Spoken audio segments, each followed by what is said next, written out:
పిల్లలు ఏదో పని చేస్తున్నారు, లేదా ఏదో వస్తువుతో ఆడుకుంటున్నారు, బై మిస్టేక్ ఏదో డ్యామేజ్ జరిగిపోయింది, వాళ్ళకి తెలియక తప్పు జరిగిపోయింది.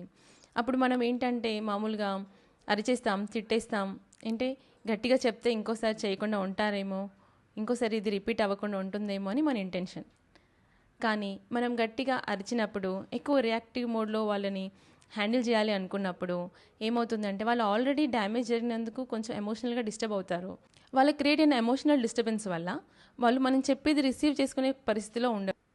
అలాంటి పరిస్థితుల్లో మనం ఎక్కువ రియాక్టివ్ మోడ్లో కాకుండా రెస్పాన్సివ్ మోడ్లో అలా జరిగిపోయిందా, చూసుకోలేదేమో, జారిపోయిందేమో వాళ్ళని ఫస్ట్ కన్సోల్ చేసి, వాళ్ళ డిస్టర్బెన్స్ లేకుండా ఫస్ట్ ఎమోషనల్గా వాళ్ళని కామ్ డౌన్ చేసి మనం చెప్పాలనుకున్న ఇన్స్ట్రక్షన్స్ చెప్తే కనుక వాళ్ళు రిసీవ్ చేసుకోగలుగుతారు. నెక్స్ట్ టైం డెఫినెట్గా ఆ ఇన్స్ట్రక్షన్స్ గుర్తుంచుకొని అలాంటి సిచ్యువేషన్లో ఎలా మసులుకోవాలి, ఎలా హ్యాండిల్ చేయాలి, ఎంత జాగ్రత్తగా ఉండాలి అనేది వాళ్ళు డెఫినెట్గా రిసీవ్ చేసుకుంటారు.